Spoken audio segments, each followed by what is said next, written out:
Hi, this is BrianVee with Why We Work, and I have the tremendous pleasure of speaking to Brian Shirley. Good day, fine sir. Hi, how you doing, Brian? You spell it the same way I do. We do, A eh? good job. Isn't it Yeah. odd? No, you're good. Whoop. Sorry, my air conditioners. No, you're good. Well, yeah, on that. Isn't it funny to say? I mean, probably everyone has this experience, but we're Brian's. So, hi Brian. Hi Brian. Right. And I we also always have whoever spells it the right way. We with always an I have to. or a Y. Yeah. Yeah, I saw something today about talking about their air conditioning on when they're recording, and it's like they were sweating profusely. And it says, "I can't wait for this to be over so I can turn my air conditioning on." And Yeah. Yeah. Korea, I'm in Korea now, and I think it's probably close to 30, 35 now. Probably you're 90 or something already, and it's only 8 o'clock in the morning. Wow. When No, you we're at we're around 92 or so right now.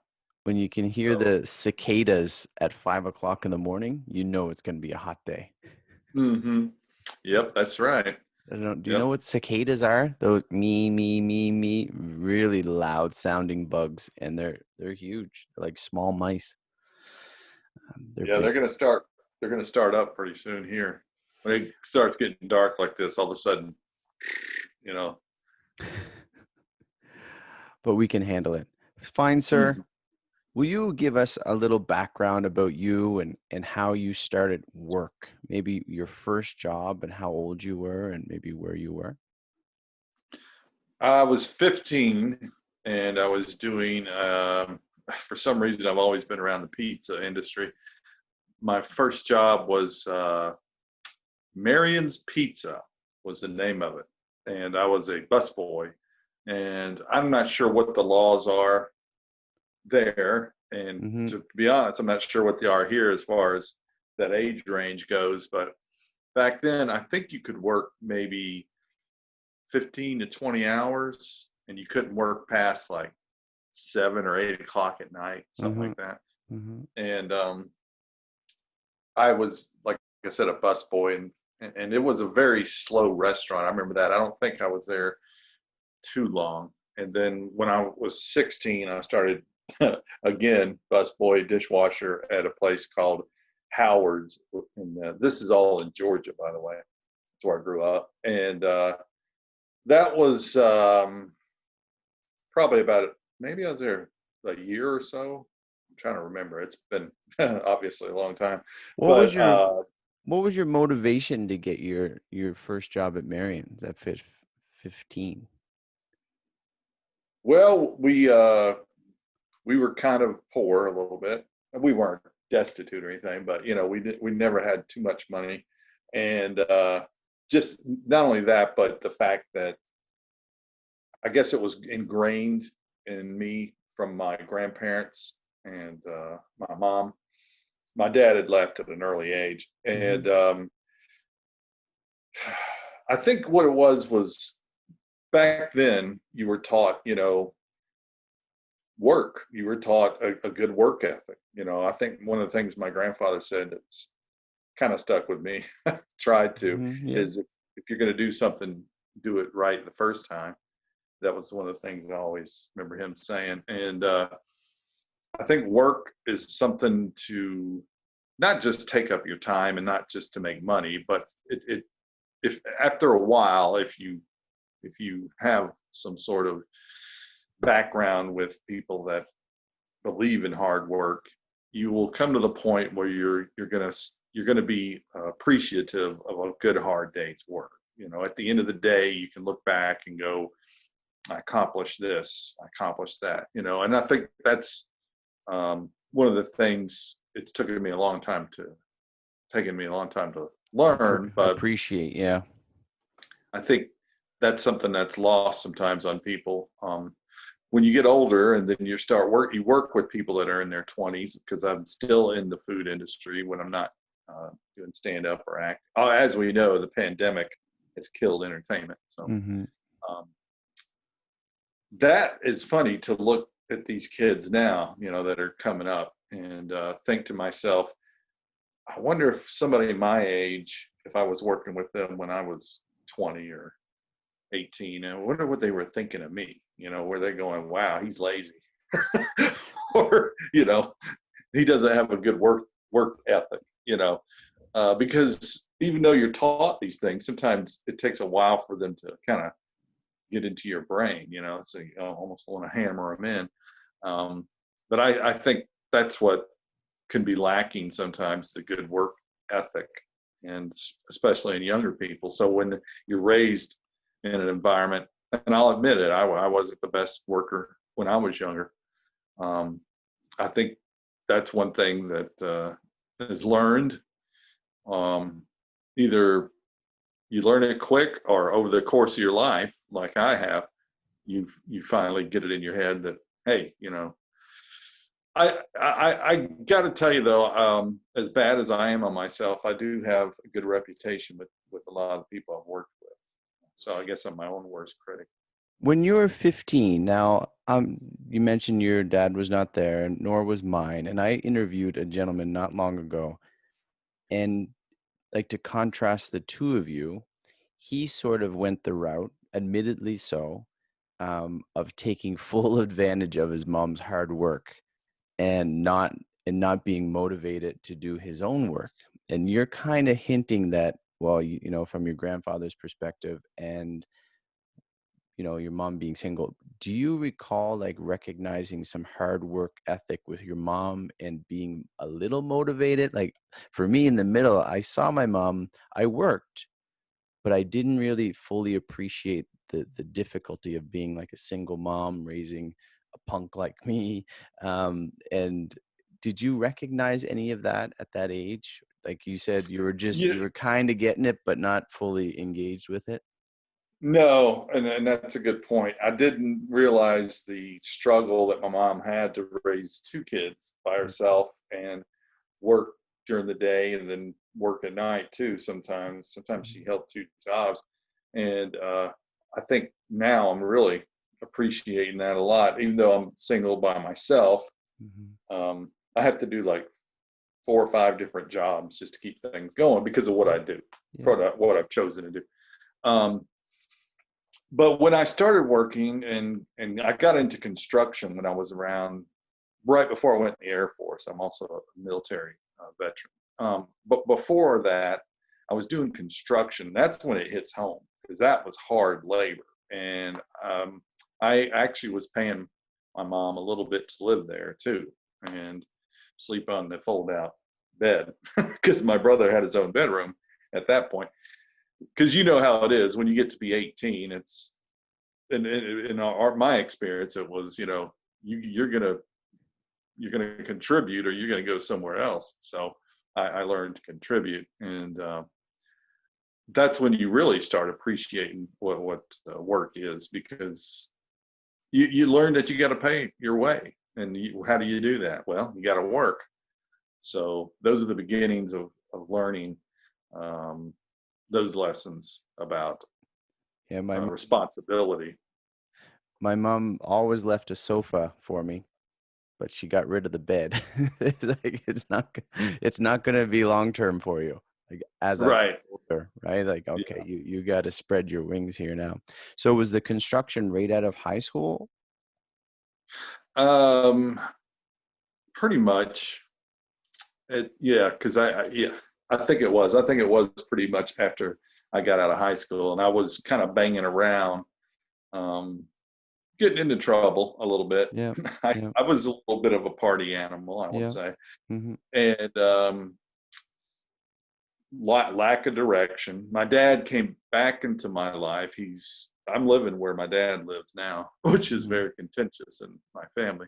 Um, I moved over here I'm in South Carolina, Okay. and he we connected, and Hmm. he tried to send me to college, and I was on a drinking scholarship, so I didn't last too long. And I had that scholarship too. They give yeah, it's those not a down in States. I thought it was only in Canada. Canada's got the major one. I was on a minor one. Um, the one in Canada is a lot colder too. But yeah, I got into some trouble, and they said, "Look, we got to do something with this kid. Mm-hmm. So I went and joined the Air Force, and which now you're going from work as a, when you say work, I look at the word work as a daily experience. Mm-hmm. When you say Mm-hmm. the word work, I think of a job you go to um, day after day, and Punch you might, in, punch out. right, you may not necessarily um, enjoy it, or you might be kind of like tolerating it, or maybe you do enjoy it, but it's not a life thing. You know what I Mm-hmm. mean? It's Mm-hmm. like you could take it or leave it. If Yeah. something happened, that to me is the job. The job and work. That's what I equate work to. But now that once I was in the Air Force, and then after I got out and started a vocation of trying to be an entertainer, I learned that there's a difference between work and a career, or work and a lifelong vocation. Big differences, because with work, usually it ends when you clock out. That's it. You don't really think about it when you go home, or you shouldn't, to me, Mm-hmm. because that's where stress comes in.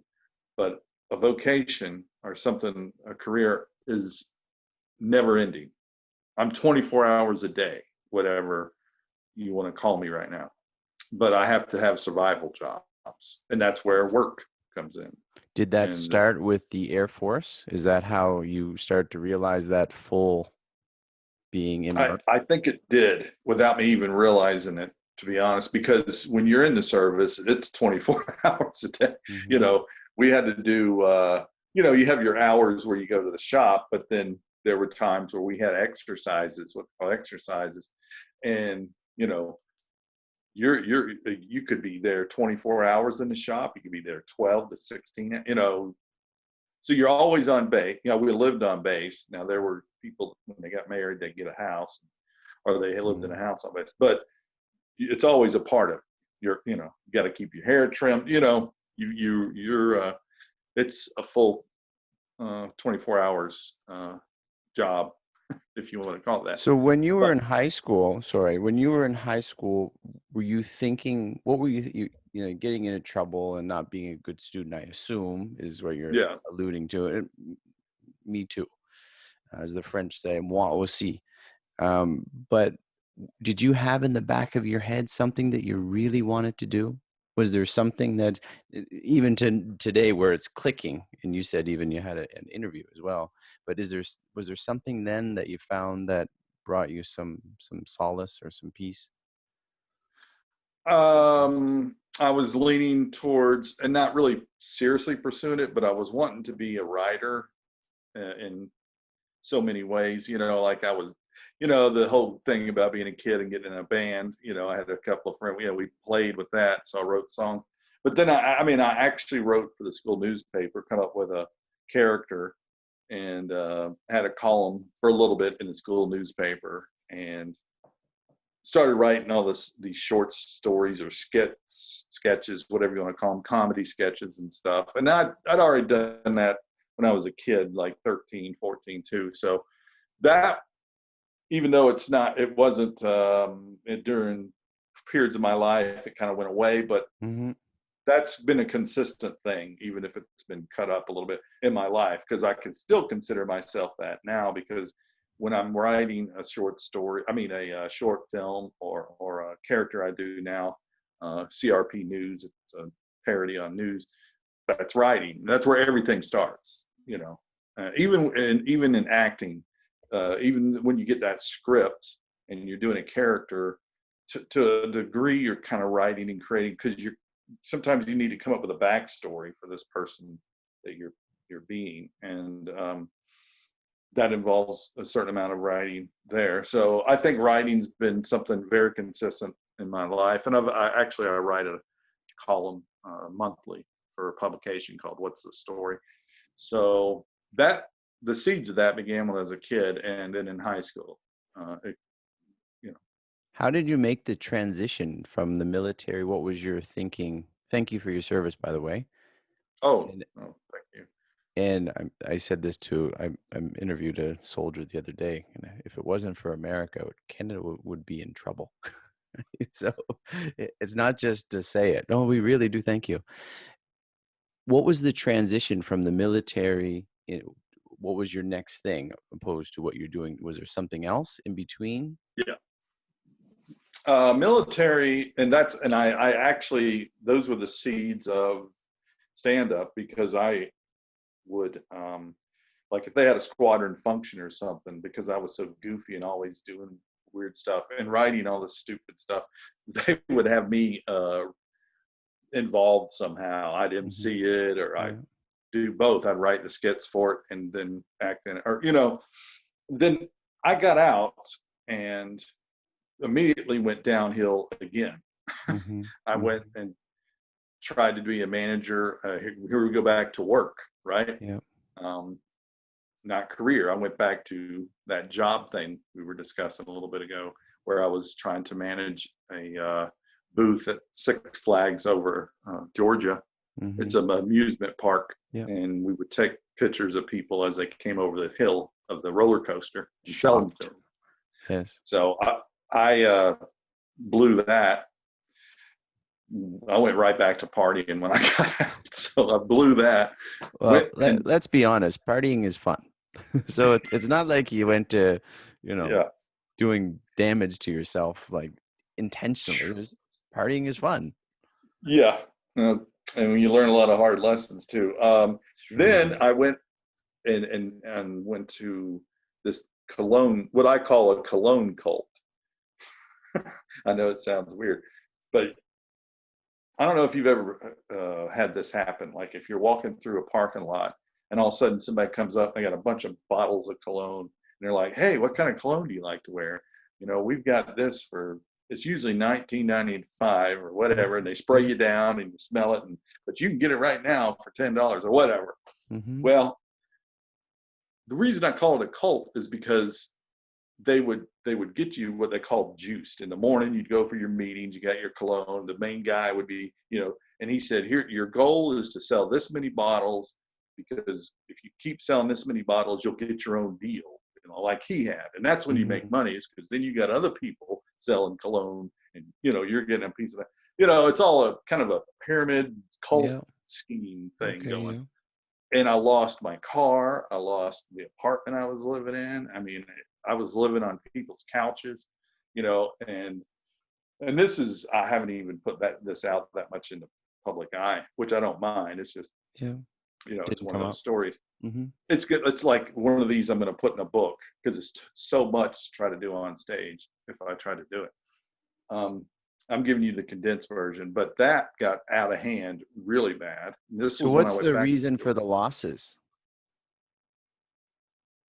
in money? Well, So because you get sucked into selling these bottles, so right? you're buying more product?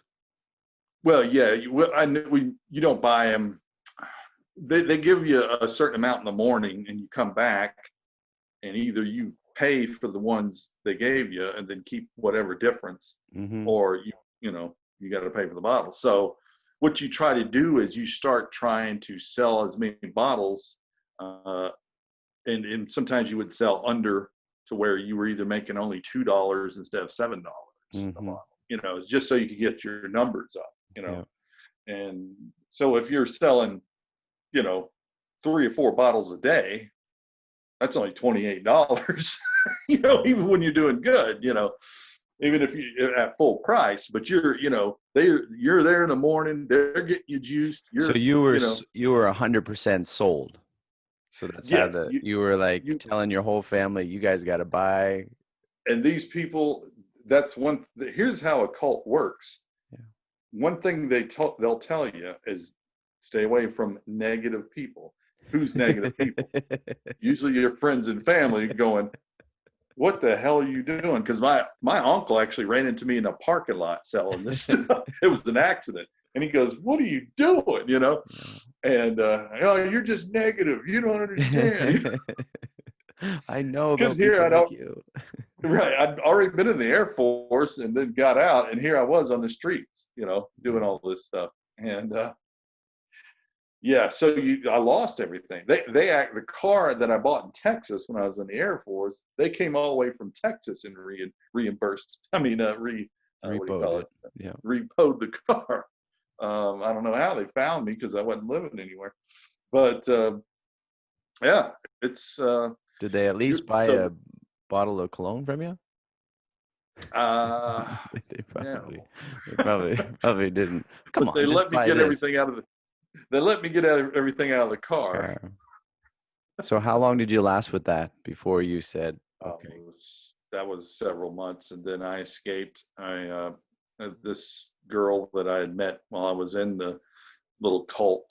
Mm-hmm. Um, I grabbed her, and well, I lost my car, so she drove me over here to South Carolina, and that's how I got back to South Carolina. And from there, I had to detox for a little bit, not drug wise, just I had to stop wanting to sell cologne to people every time Yeah. we'd pull into a gas station. My dad would freak out because I was, wanting to get out and start pitching people. And I'm serious. It's just one of those things Yeah. that you You get get in the programmed. groove. Yeah. So you have to deprogram out of that. And I was doing this and that I was walking around trying to get a grocery store job or whatever. And I Mhm. think I did start doing produce, but I was still kind of, I didn't have any direction in life. And that's a big thing for me, that I've learned as I've gotten older. And is that if you don't have a direction, I get depressed, to Yeah. be honest, if I don't have a goal or a purpose or whatever you want to call it. So my dad introduced me to this lady and said, why don't you hang out with her, and she's going to take you a few places to kind of get you acclimated a little bit better. So she took me to a comedy club here in Charleston, which this was about 25 years ago, where it was booming. It was big. And I saw all kinds of big comedy guys there and girls. And I was hooked. The first time I went, I was like, wow, I'd never seen live stand-up. I'd seen it on TV, but to me, being in the audience and being, part of it is just amazing. And then I joined a workshop, and I think it was a couple of months later was my first time on stage. And at that point, it was the best feeling I'd had in my life. I mean, it blew everything else away, and it gave me a focus.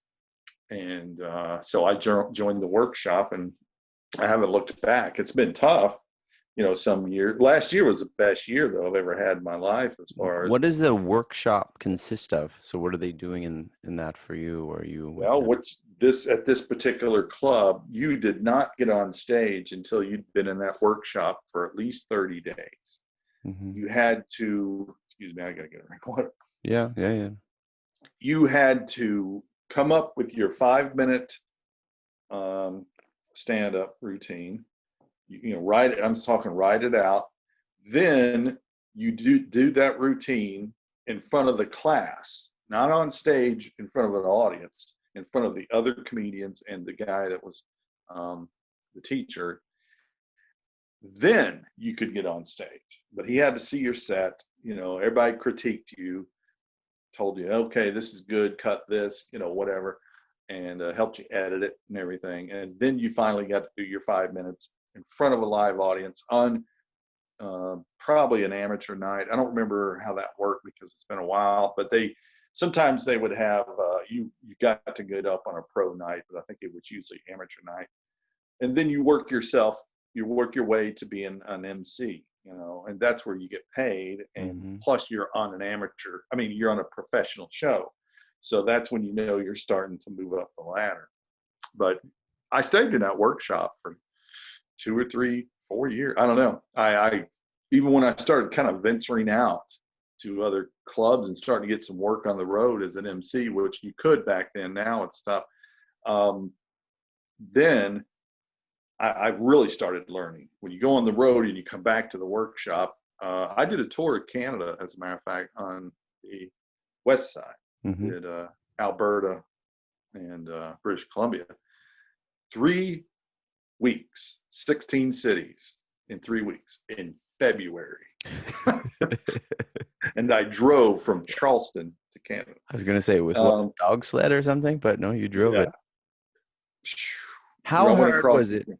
Do you recall your first time getting up there doing jokes? Because you said you did some emceeing in the military and you're up on stage, but was that the first time you wrote a joke?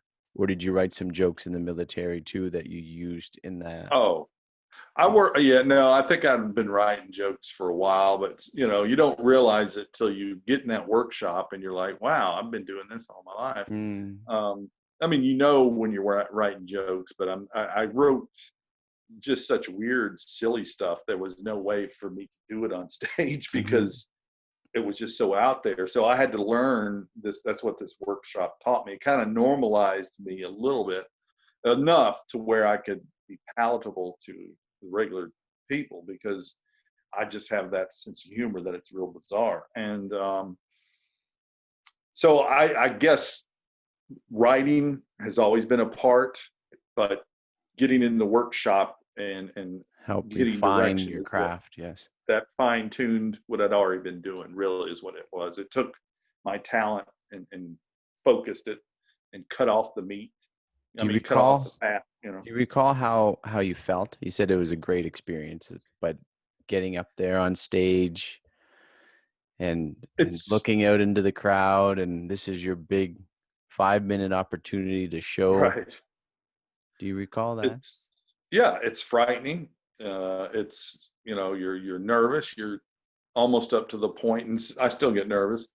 You're almost up to the point where you're thinking, "Why in the hell am I doing this? I'm an idiot."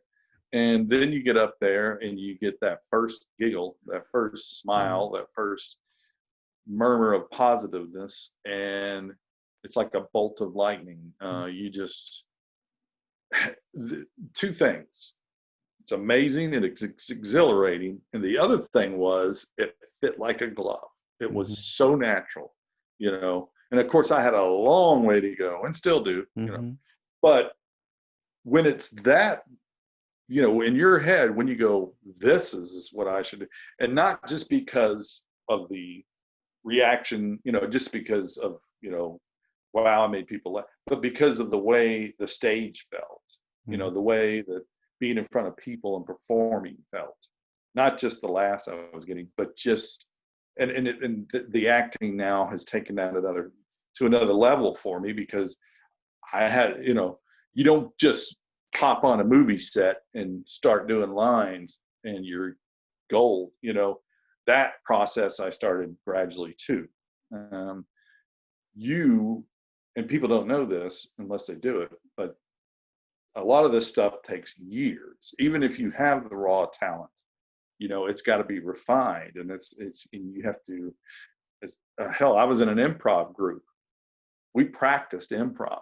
Does Mhm. that sound goofy? Yeah, but that's the way it works. You have these games you play, and you got to get with a group of people and learn each other. And I still do dinner theater that has a certain amount of improv with it too.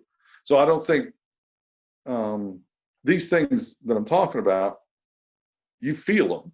You just know. You get up there and there's something that comes over you, and this is something I'm meant to do. And but Fits I'm like not a glove. talking on right. I'm not talking on this grandeur of I was meant to be a star. Mhm, mhm, Because I do mhm. know people all throughout the years that I've been working that you know they just don't have a good sense of themselves. They don't have a sense of, well, you didn't really do that good. And you don't know how to tell these people. Mhm. No, I think you should be a dentist, or something else. But you got to know. You have to be realistic with your talents, and if you're really set for something, if you're really meant to do something, you got to. Because to me, I don't think I would do it if there were doubts. Like I'm not really that funny, which we always do have those doubts. But when you have so much proof that that's just you kind of kicking yourself a little bit, you got to go with what's real.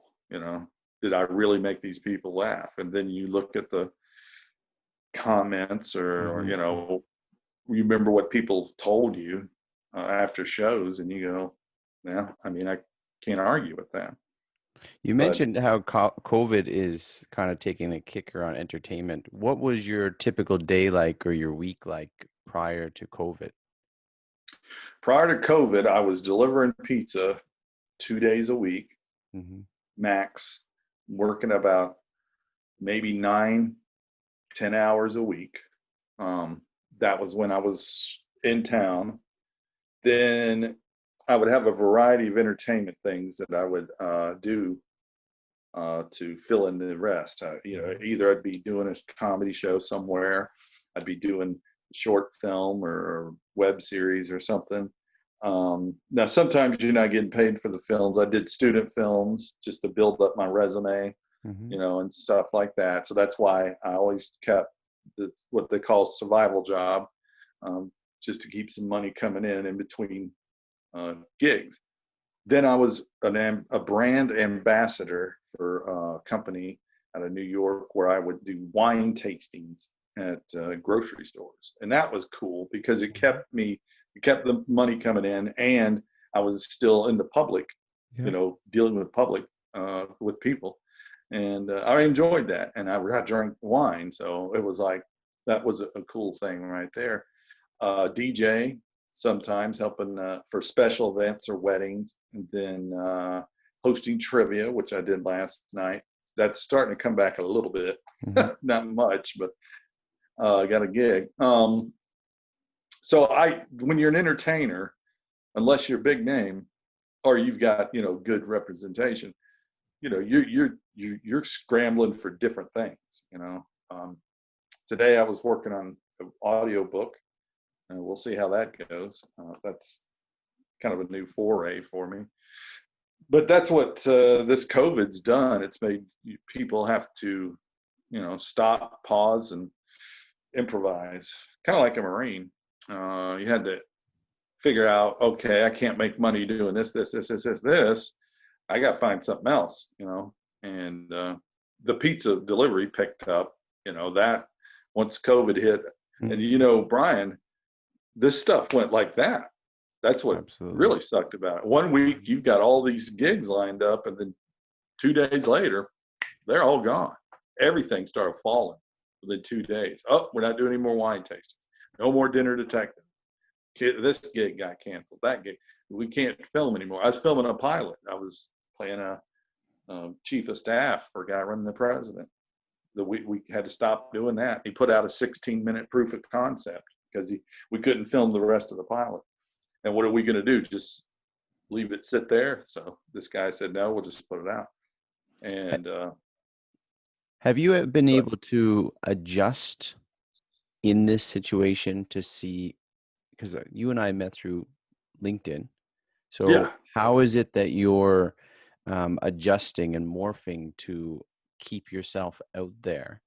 Because, in the hopes that this all goes away, right? And that COVID goes away and things go back to normal. How are you able to ebb and flow with the times during this uncertain time so that you're ready, willing, and able when that time comes? part of it is climbing out of the chair or the Yeah, bed, yeah, you're right. because I got real depressed and still do. But I mean, especially at the beginning. And then when the protests, it was like you're depressed.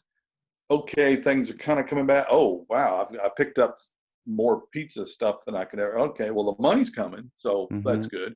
Mm-hmm. And then all of a sudden these protests start, and you're like, good gosh, and then you get scared, and what, are they going to come and break in my house?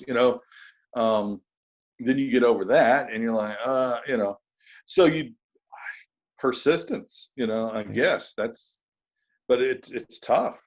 Like you have to have people too. Like I got friends and family, thank God, but if I start getting really bad, I can call them and go, oh, this is, So I try to spend time with my parents during Mm-hmm. the week. And that helps. We sit out and have a powwow on the porch, but you have to keep moving mentally and physically. And it's tough. I mean, it is tough sometimes.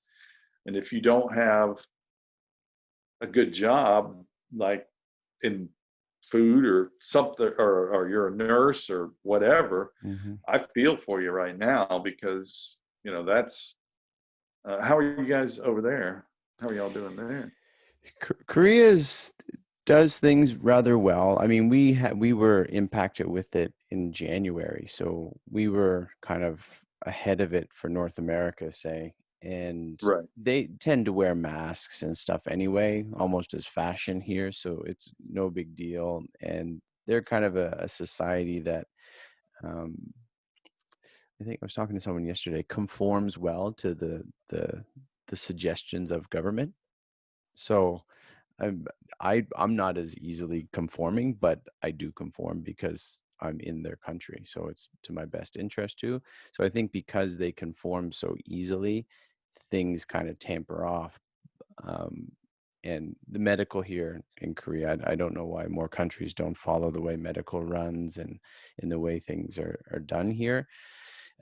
So yeah, very well, but we still have, we need to wear a mask outside. I don't see many, I don't hear of many protests or anything like that going on. It's things are run well here. They're run very well, and people live kind of normally. They just wear masks, and schools and stuff. They'll look into September to see if they're going to continue, but they took all the precautions that were necessary, I think, in light of not knowing much about what we're really going through.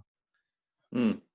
I've been over that way. I did a tour of Japan. I did some shows for the Marine bases on Yeah. Fuji and Okinawa, and it was a beautiful country. And I really appreciated that trip. It was exhausting because you travel for 24 hours and then you have to perform uh, almost immediately.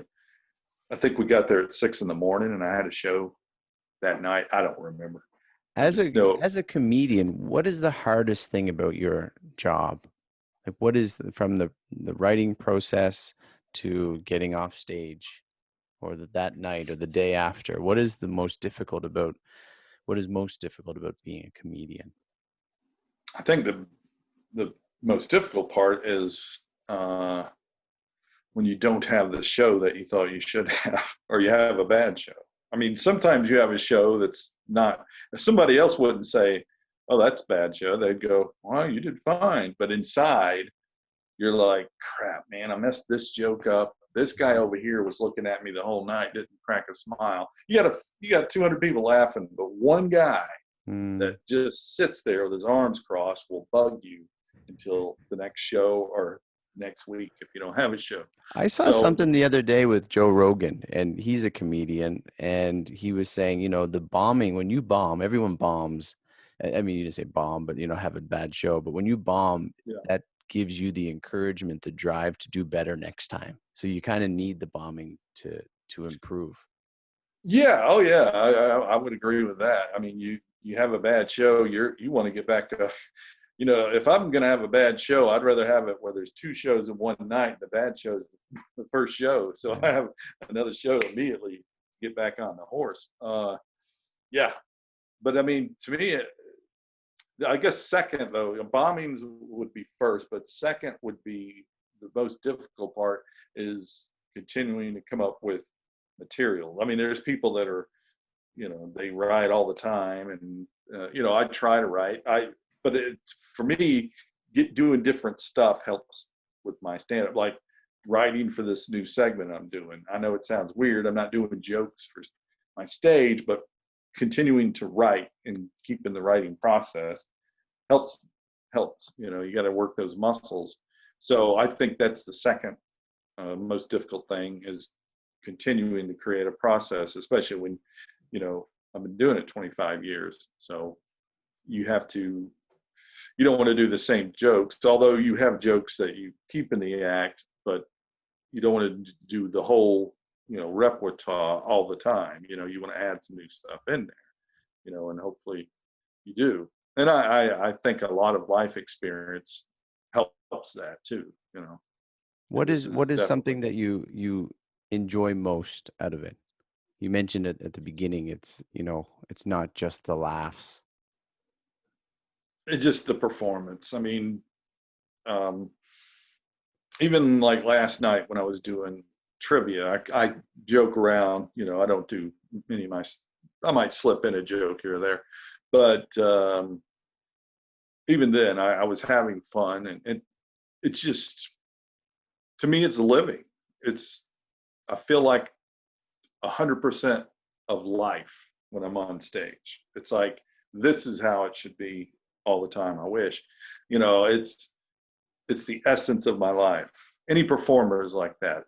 Being on the stage is their full essence. That's where you get their entire being is on fire with life, you know, because that's what they yearn to do, and that's the thing that continues to drive our lives, is this thing called entertainment, this thing called stage. And you do all these other things just to keep that thing going, you know, delivering pizza, or, you know, stacking cans at a grocery store or whatever, just so I can keep the food coming in and the lights on and the rent paid, you know. Because if you, I mean, you can get a full-time job and, you know, Fortune 500 or whatever, but there's going to be a time when, if you continue down the entertainment road, that somebody's going to offer you something, and you're going to look at your boss and go, look, I got to go out of town for 3 weeks. Not That's the going to end of that happen. job, unless you've built up the vacation. You know, I've What been fortunate. advice what advice do you have for people that want to get into entertainment, or even you have lots of work experience, some advice for people who don't have a job? You know, we've all experienced not having a job when wanting a job, or you mentioned having an interview like in between jobs or looking for a job. What advice do you have, and even if they were going into entertainment, wanting Two to? two different answers. One, if they're going into entertainment, make sure you have a flexible job. You can't stop working and then. I know a comedian who, and this is back when we were in the workshop, he got booked for a week or two down in Florida at this club down there. And as soon as he got booked, he said, and he had a full-time job as a produce clerk at a grocery store. As soon as he got booked, he said, well, that's it, I'm quitting my job.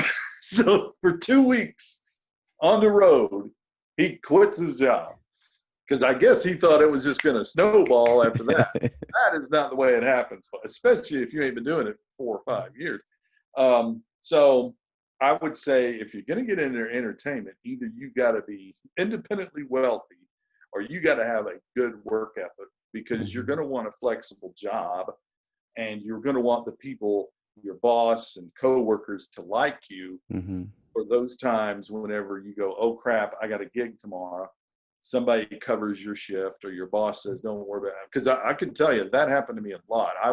I worked at this pizza place here for 6 or 7 years that I just quit.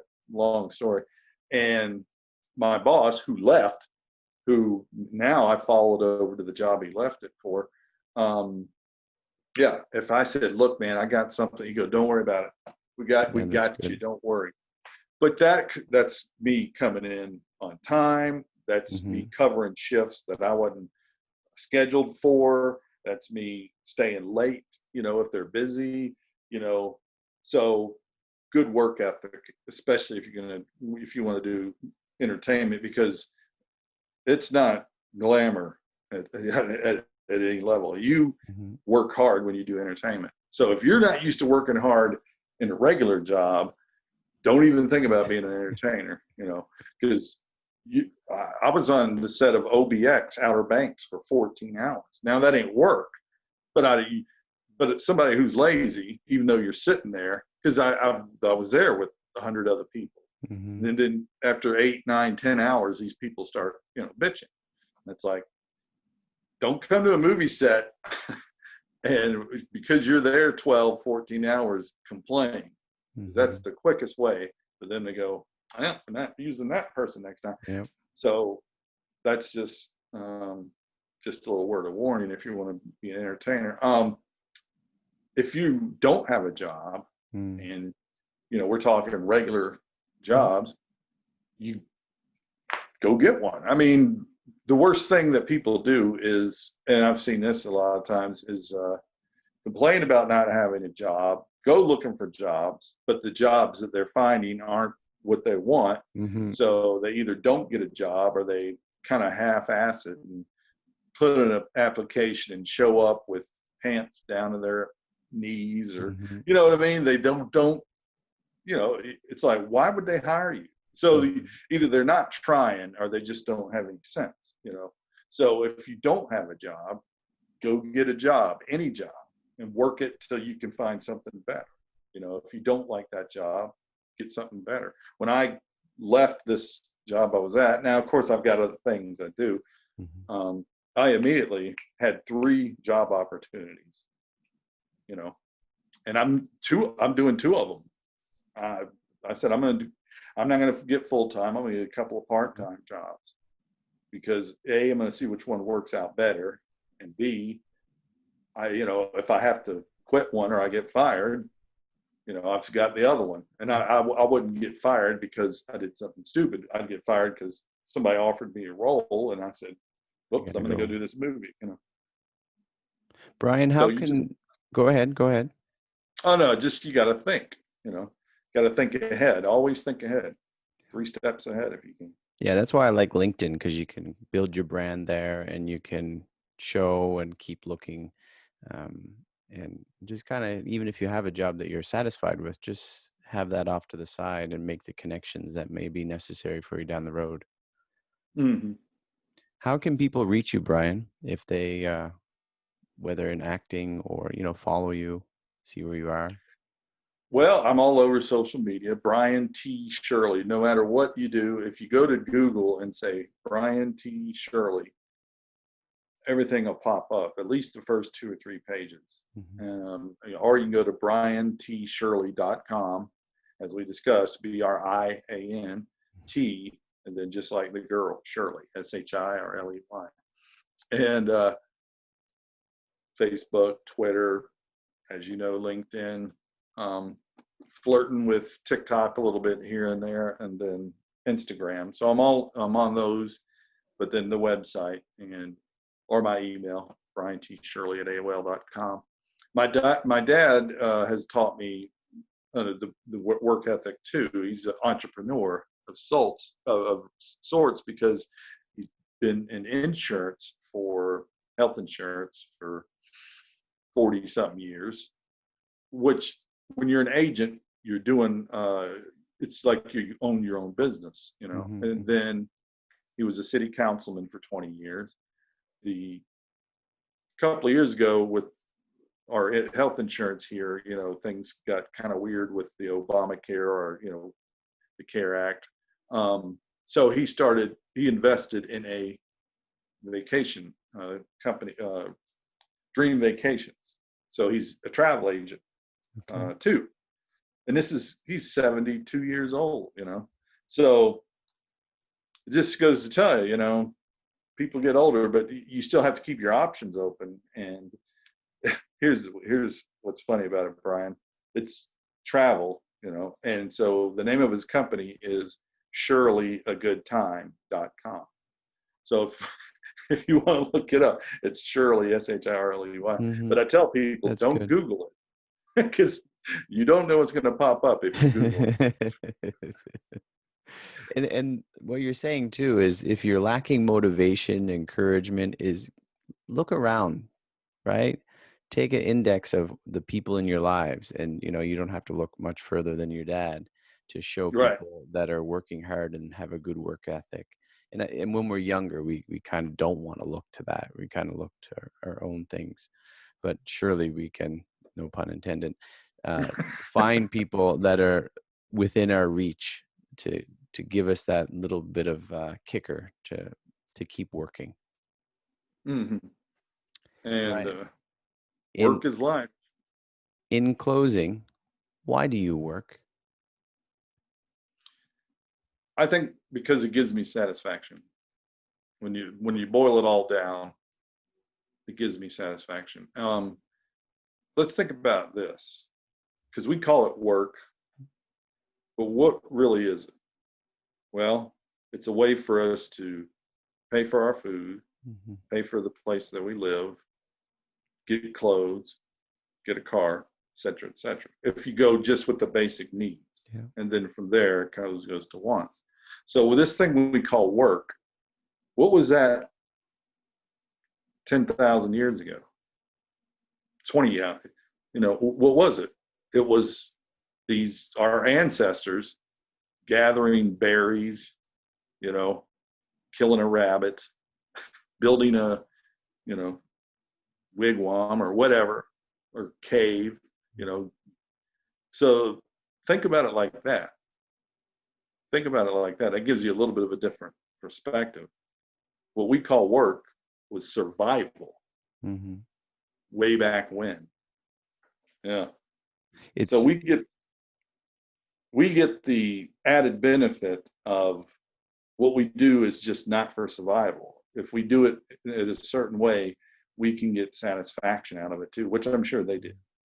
But I think we've got that advantage, and we keep getting was uh, as society continues to grow and electronics and all this other stuff makes life easier.